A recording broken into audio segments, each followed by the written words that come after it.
Al Seef ദുബായിലേക്ക് എല്ലാവർക്കും സ്വാഗതം.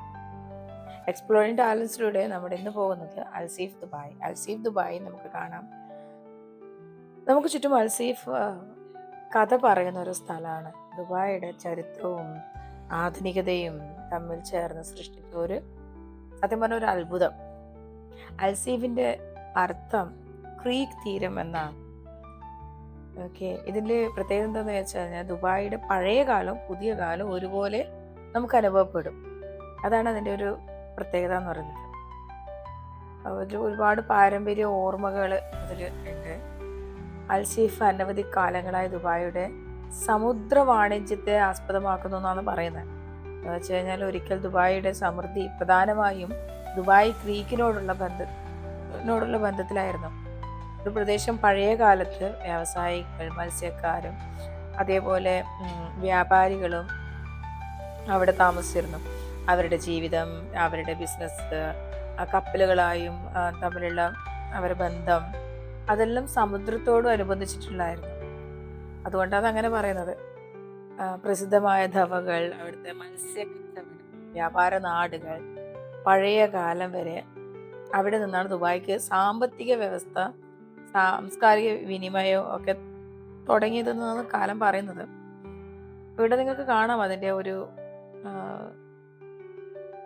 എവിഡൻസ് ഒക്കെ ഇവിടെ കാണാം. ഇപ്പോൾ പഴയ അൽസീഫ് ദുബായിയുടെ സൗന്ദര്യത്തെ നഷ്ടപ്പെടാത്ത, പക്ഷെ എന്നാലും അത് പുതിയ ആധുനികതയും കൊണ്ടുവന്നിട്ടുണ്ട്. അതിൻ്റെ അകത്ത് കുറേ പഴയ സ്റ്റൈലിലെ കെട്ടിടങ്ങളാണ്. സുന്ദരമായ കോടികള്, ലൈക്ക് പല ഷോ പീസസ് എല്ലാം അവിടെ ഉണ്ടാവും. നിങ്ങൾക്ക് കാണാം ഇവിടെ ലൈറ്റിങ്സും കാര്യം, ഇതെല്ലാം പഴയ ഒരു കാര്യങ്ങളാണ്. പക്ഷെ എന്നാൽ അതിൽ നിങ്ങൾക്ക് കാണാം ഒരു പുതുമയും ഒരു ഫ്രഷ്നെസ്സും കാണാൻ പറ്റും. അതുപോലെ തന്നെ ആ ഷോപ്പുകളിൽ വെച്ച സാധനങ്ങളും, അതുപോലെ റെസ്റ്റോറൻറ്റ്സ്, ഇതിൻ്റെ അകത്ത് അവർ കുറേ റെസ്റ്റോറൻറ്റ്സും കയറ്റി വെച്ചിട്ടുണ്ട്. അപ്പോൾ നമുക്കിത് കാണാൻ വേണ്ടി പോകുന്ന സമയത്ത് അതും രുചിച്ചറിയാൻ പറ്റും. പിന്നെ ബുട്ടീക്കുകളുണ്ട്, കാണാലോ, ഡ്രസ്സെല്ലാം തൂക്കിയിട്ടിട്ട് കാണാം നിങ്ങൾക്ക്.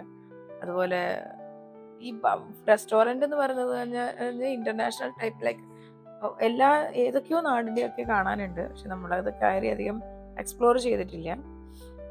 പിന്നെ പഴയ ദുബായിയുടെ ഓരോ പീസസ് നിങ്ങൾക്ക് കാണാം. ഇതിൽ ഓരോ ഷോ പീസസ് ഒക്കെ, പെയിൻറ്റിങ്സ്, അവരെ കലാപരമായിട്ടുള്ള കഴിവുകളെല്ലാം അവരിവിടെ പ്രദർശിപ്പിച്ചിട്ട് കാണാം.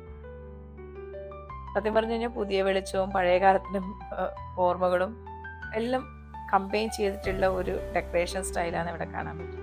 പ്രത്യേകിച്ച് സന്ധ്യക്ക് പോകണം. ഒരു ആഫ്റ്റർ 5 to 6, 7, 8 o'clock നല്ലൊരു സമയമാണ് അവിടെ. നല്ല നീല ആകാശം, അതുപോലെ നല്ല തണുത്ത കാറ്റ്, എല്ലാവരും അതിൻ്റെ ബ്യൂട്ടിനെ കൂട്ടുന്ന ഒരു കാര്യമാണ്.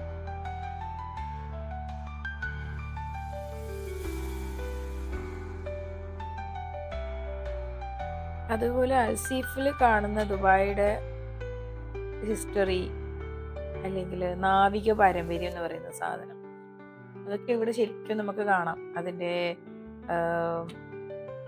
ഓരോ പോയിന്റും അവർ കളയാതെ സൂക്ഷിച്ച് വെച്ചിട്ടുണ്ട്. പഴയ അവർ ഉപയോഗിക്കുന്ന ബോട്ടുകൾ, അതുപോലെ അവരെ എല്ലാ കാര്യങ്ങളും ഇതിലൂടെ നടന്നു പോകുന്ന സമയത്ത് നമുക്ക് കാണാൻ പറ്റും. അതിൻ്റെ സത്യം പറഞ്ഞു കഴിഞ്ഞാൽ ഒരു ഭാഗം പഴയ ദുബായ്, ഒരു ഭാഗം പുതിയ ദുബായ്, വലിയ വലിയ കെട്ടിടങ്ങളും കാര്യങ്ങളും, അതിങ്ങനെ അത് ശരിക്കും ഹ്യൂജ് ഡിഫറൻസ് നിങ്ങൾക്ക് കാണാം. ശരിക്കും പറഞ്ഞാൽ ഒരുപാട് നടക്കുന്നുണ്ട്. നമ്മൾ കാറ് പാർക്ക് ചെയ്തതിന് ശേഷം കുറേ സമയം നടന്നു. എനിക്ക് തോന്നുന്നൊരു ഹാഫ് ആൻ അവർ അല്ല, അതിൽ കൂടുതൽ ഞങ്ങൾ നടന്നു. ഈ റെസ്റ്റോറൻറ്റ് കാണാൻ പറ്റുന്നില്ലേ? ഇത് ആദ്യം ഞങ്ങൾ വിചാരിച്ചത് എന്തൊക്കെയോ അവിടെ എന്തോ പ്രോഗ്രാമോ കാര്യങ്ങളോ നടക്കുന്നുണ്ട്. ഇതൊന്നുമല്ല, ഇത് രാജസ്ഥാനി മോഡലിലുള്ള ഏതോ ഒരു റെസ്റ്റോറൻറ്റാണ്. അത് അവരെ കസ്റ്റമേഴ്സ് അട്രാക്ട് ചെയ്യാൻ വേണ്ടിയിട്ട് അവരെ പാട്ടും കാര്യങ്ങളെല്ലാം വെച്ച് ചെയ്യുന്നതാണ്.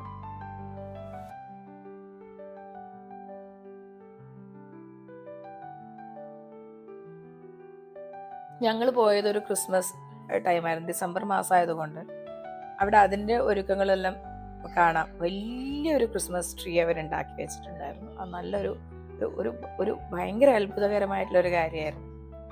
അതിൻ്റെ താഴെ കുറേ പ്രോഗ്രാംസും കാര്യങ്ങളും സ്റ്റേജ് ഷോ നടക്കുന്നുണ്ട്. അതിൻ്റെതും കൂടെ കുറച്ചും കൂടെ പ്രൊജക്റ്റ് അതിൻ്റെ ലൈറ്റിങ്ങും കാര്യങ്ങളും കുറച്ചുകൂടെ അധികം അതിനെ ഭംഗിയാക്കി. ആൾക്കാർ ഫോട്ടോഷൂട്ടും കാര്യങ്ങളും ഒക്കെ നടക്കുന്നുണ്ട്. അതിൻ്റെ ആ വൈകുന്നേരം കാണാൻ പറ്റും നല്ല നീല നിറത്തിലുള്ള ആ വെള്ളത്തിൻ്റെ കളറും, അതുപോലെ ബോട്ട് സർവീസ് നടക്കുന്നുണ്ട് അവിടെ. അതിൻ്റെ ഇതും എല്ലാം കൂടെ ഒരു ആകെ മൊത്തം വേറൊരു ലോകത്തെത്തിയ ഒരു ഫീലിങ് കാണാം. ഈ ഡിസംബർ മാസത്തിലൊക്കെ പോയി കഴിഞ്ഞ് കഴിഞ്ഞാൽ സത്യം പറഞ്ഞു കഴിഞ്ഞാൽ നമ്മുടെ ആ ഒരു ഈ ദുബായിലെ ഒരു നല്ലൊരു കാലാവസ്ഥ വ്യതിയാനം വരുന്ന സമയമാണ്. ചൂട് പോയി തണുത്ത കാലാവസ്ഥ വരുന്നതിൻ്റെ ആ ഒരു ഇൻ ബിറ്റ്വീനിലുള്ള ഒരു സമയമാണത്.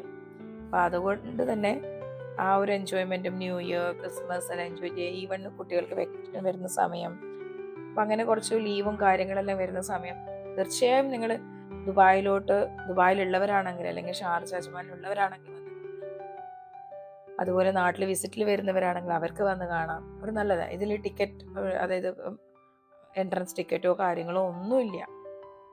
പാർക്കിംഗ് ഏരിയ, വലിയ പാർക്കിംഗ് ഏരിയ ഉണ്ട് അവർക്ക്. അതുപോലെ ഇതിൻ്റെ ഈ ഒരു ഏരിയയിലും വന്നിരിക്കാൻ നല്ലൊരു സുഖമുള്ളതാണ്. ഒരു ഫ്രീ ടൈമിൽ വന്നിരിക്കുക, ഒരു മണിക്കൂറൊക്കെ വന്നിരുന്ന് നമുക്ക് ആ ഒരു മനസ്സിനും ഒരു നല്ല ഒരു ഇത് കാണാം. തിരിച്ചു പോകുമ്പോൾ എടുത്ത വീഡിയോ ഇത്. ഇതിൽ നിങ്ങൾക്ക് കാണാൻ പറ്റും ആ ഒരു ക്രിസ്മസ് ട്രീൻ്റെ ഭംഗി. അപ്പോൾ എല്ലാവർക്കും ഇതുപോലെയുള്ള ട്രാവലിംഗ് വീഡിയോകൾക്കായി എക്സ്പ്ലോറിംഗ് ടാലൻസ് സബ്സ്ക്രൈബ് ചെയ്യുക, അതുപോലെ ഷെയർ ചെയ്യുക.